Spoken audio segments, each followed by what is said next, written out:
I have a great pleasure to present you Manuela Kaulich with her talk, Healing in Service to the World. Manuela is married and she has 2 children. They are living in Regensburg in southern Germany. Manuela is architect by profession, and she's been a member of TS for 33 years. And in the board of TS in Germany, she has been serving since 2005, and she has been serving as the General Secretary of TS in German for 14 years now. Her hobbies include traveling, dancing, painting, and besides Helena Blavatsky, Annie Besant is one of her favorite authors.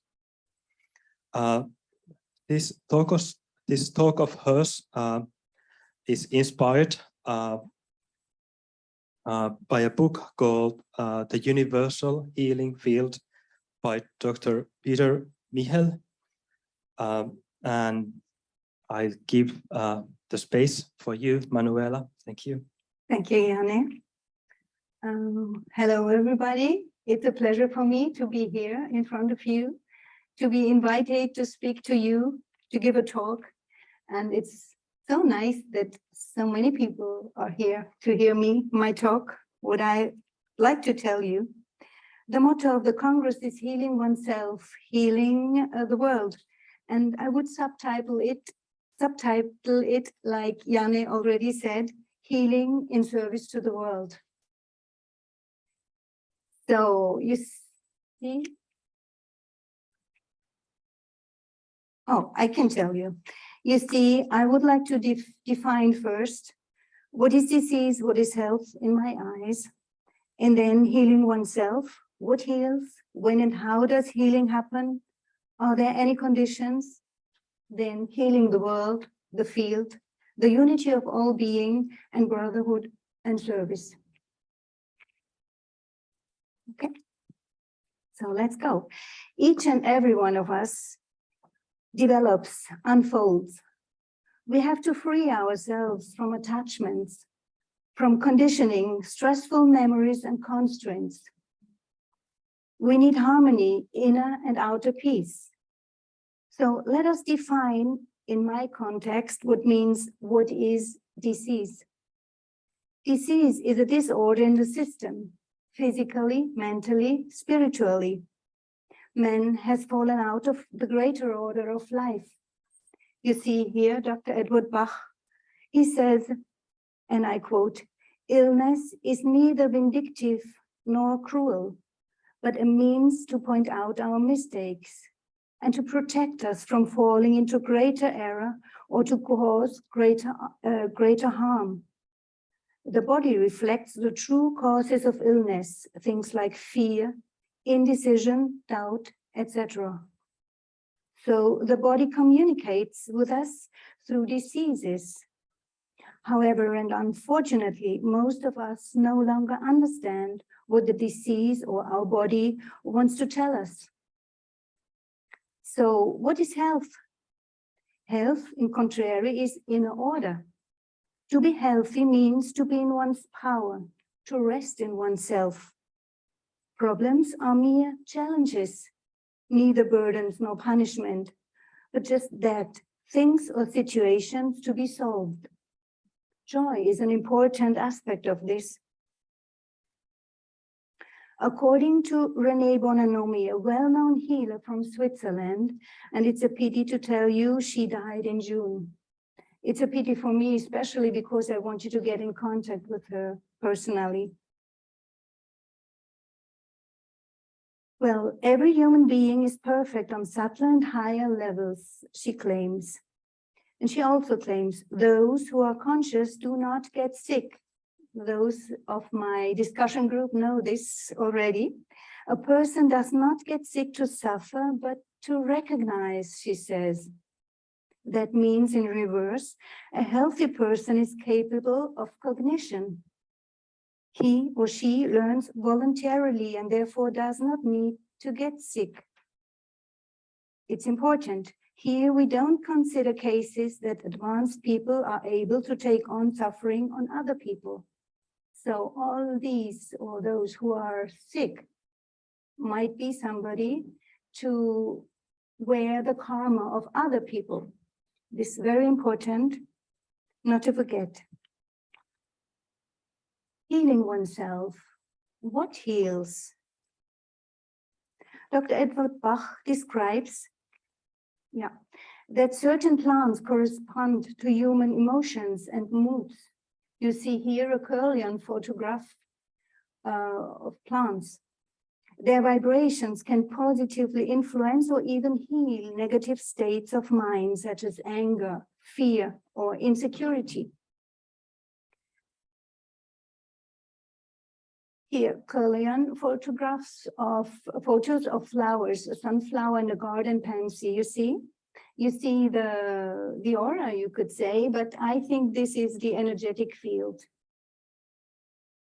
So we could recognize physical, mental, and spiritual disorder by honestly looking at and analyzing ourselves, especially our emotions, and drawing conclusions from the insights gained.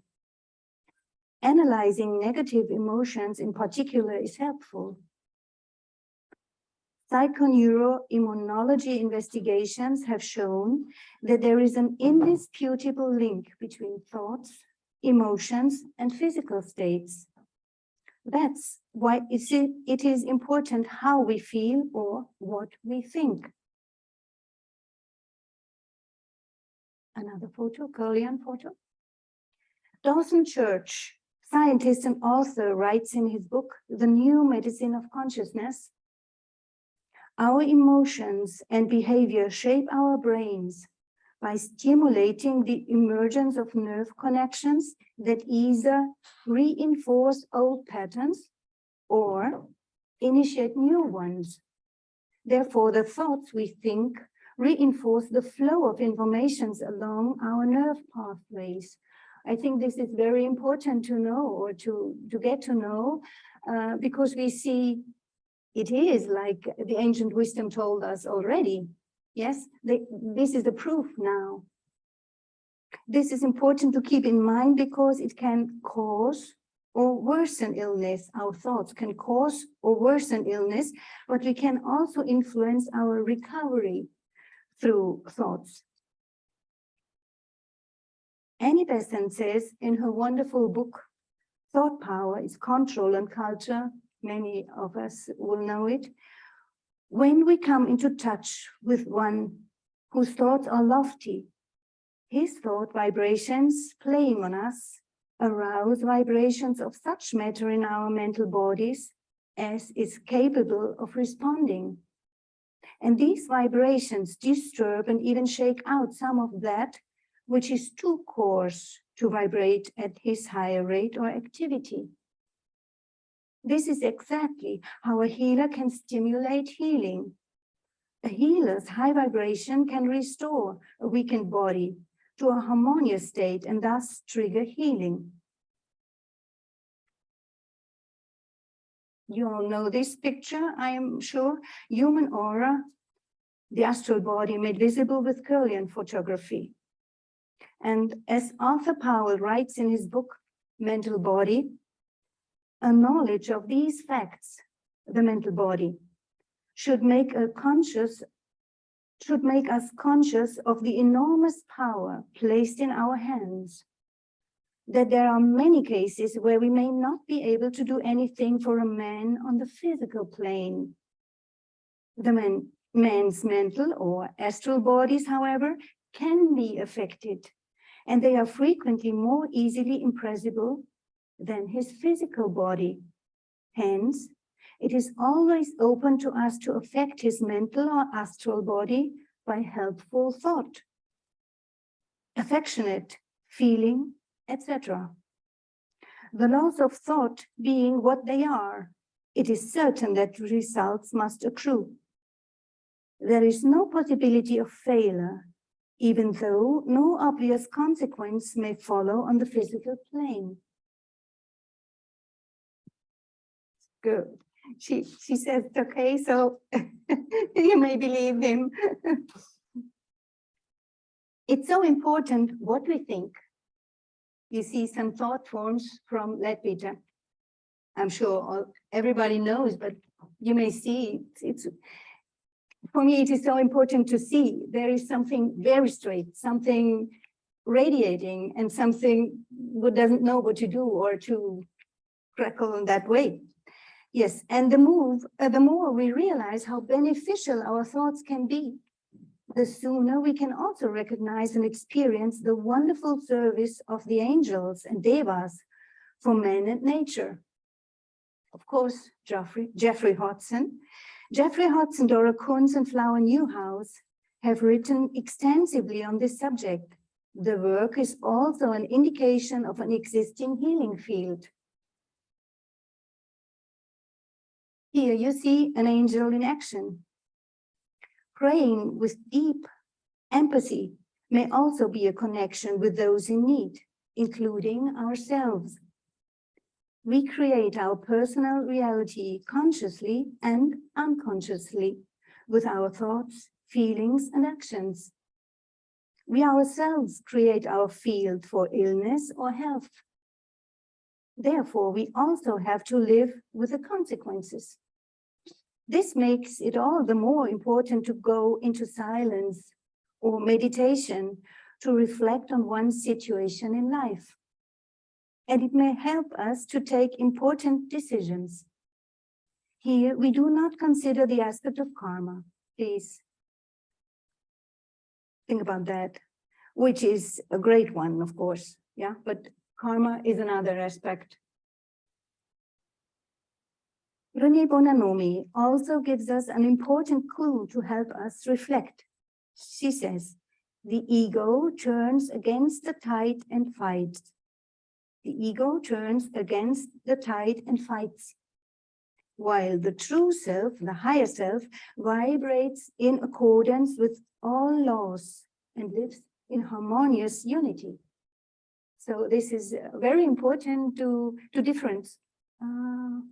Yeah, this is not the correct word, but you know what I mean. We can decide this is correct or it is not. The ego turns against the tides and fights, while the true self vibrates in accordance with all the laws and lives in harmonious unity.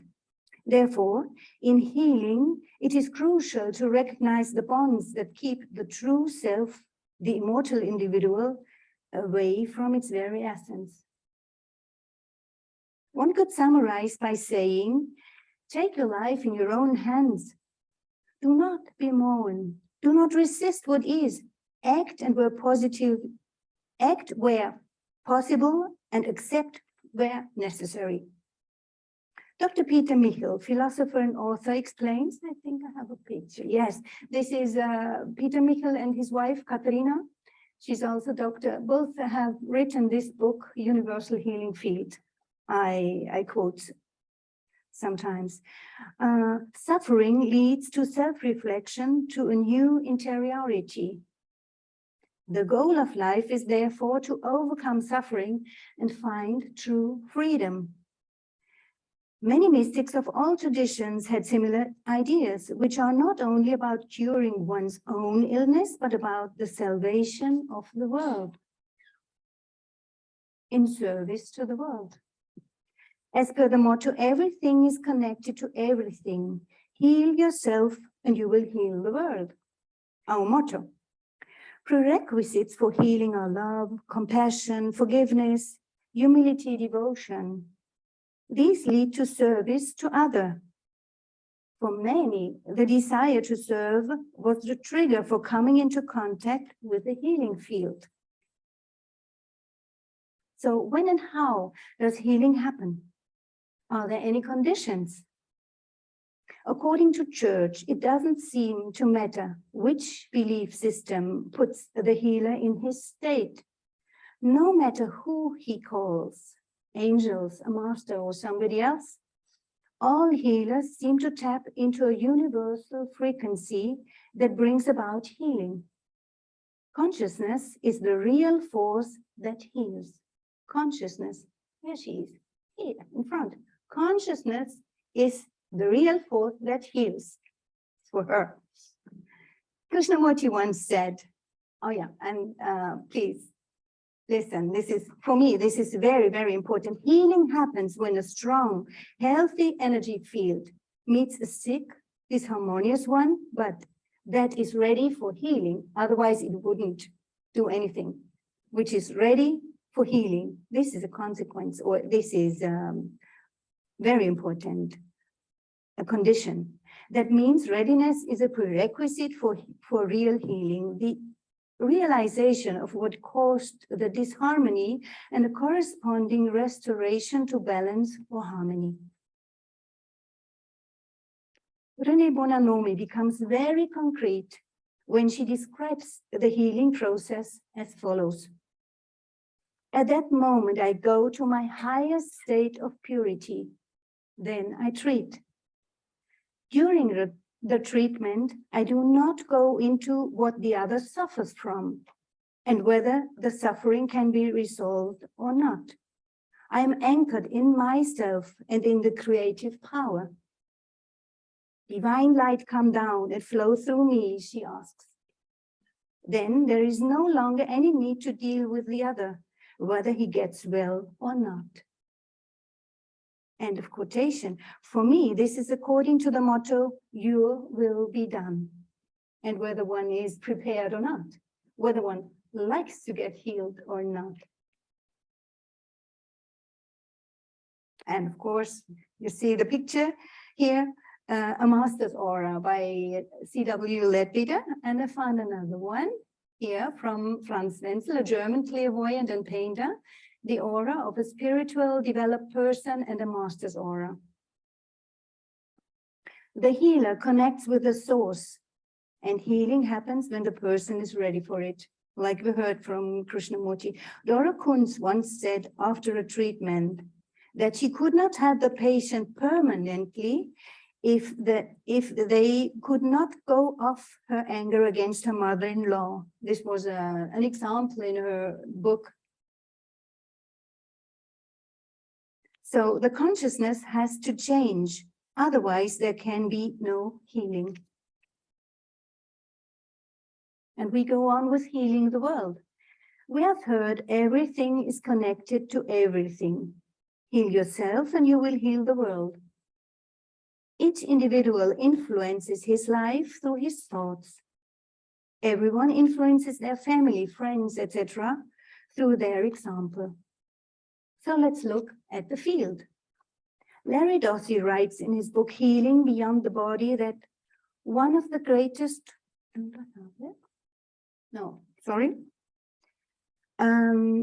that one of the greatest discoveries of our century could be the non-local interconnectedness of the spectacular variety of entities that make up our universe. Between subatomic particles, mechanical systems, humans and machines, humans and animals, and humans among themselves. So the field, he's speaking about the field. Non-local connectedness means, for example, a connection between people who are not in the same place, but are connected to each other, for example, mentally. Niels Bohr and others have shown that subatomic particles, such as electrons or photons, once in contact with each other, can influence each other over enormous distances. This is proof of remote healing. And Rupert Sheldrake, I find this sentence so important. Rupert Sheldrake remarked after his first encounter with the family constellation process, I quote, "For the first time, I have seen a morphogenetic field in action." Thus, science is currently proving some of that which the ancient wisdom has long known. Now, the unity of all being.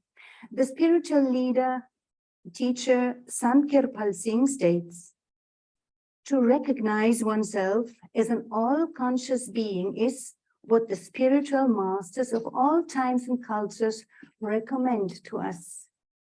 For this is where the path of love and peace begins. We all worship the same godly power. It is the one reality that works in everything. That is why all humanity is one.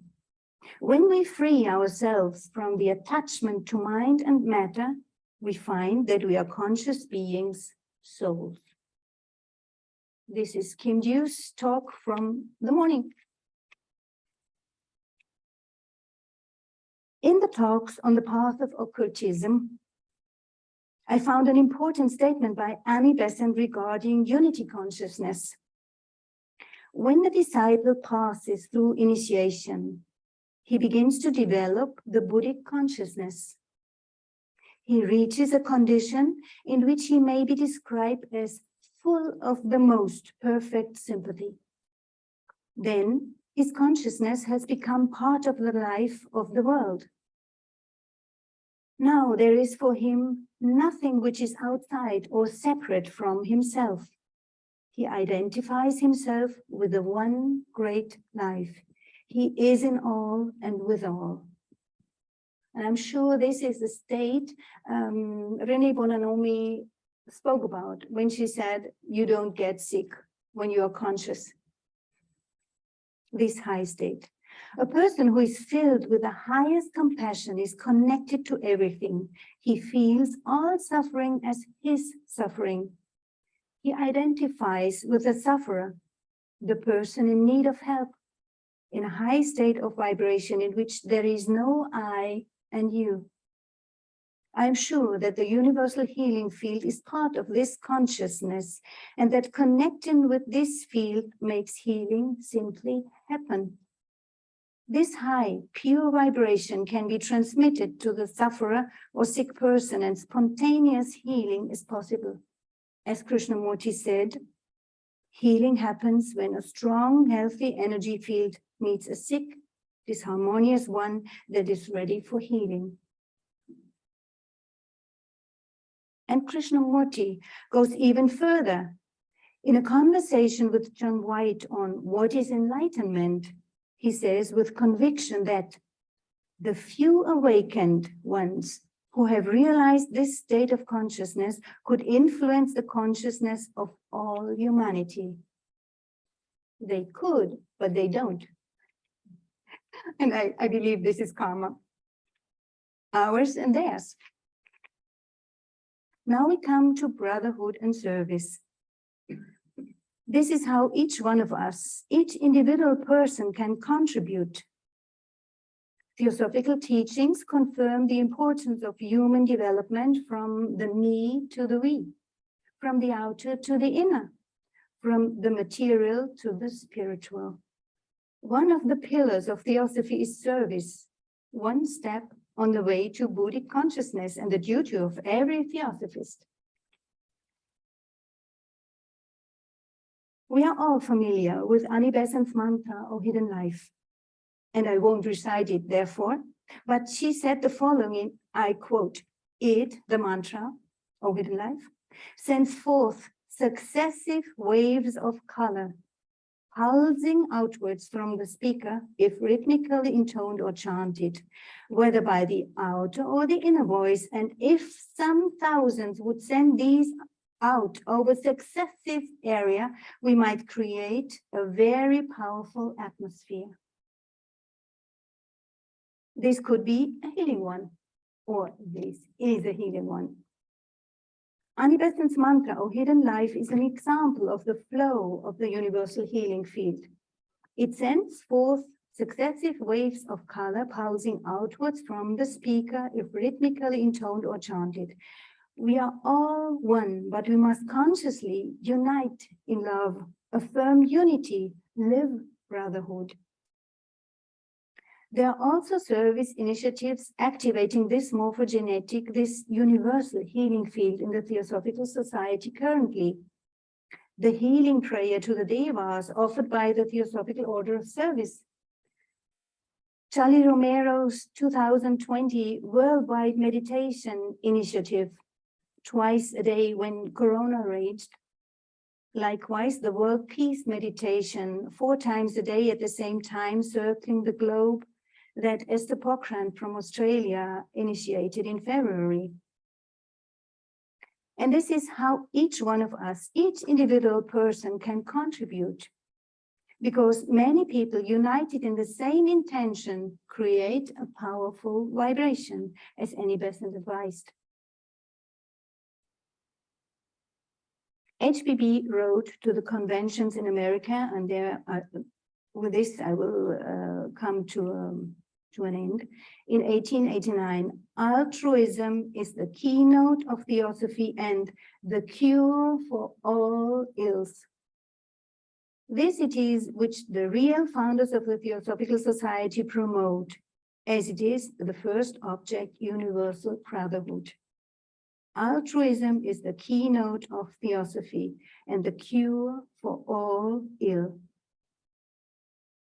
And with the realization of the universal brotherhood, with our connection to the field, to the all, as the term is called in Hermeticism, the all-encompassing unity of humanity is achieved and the planet is healed.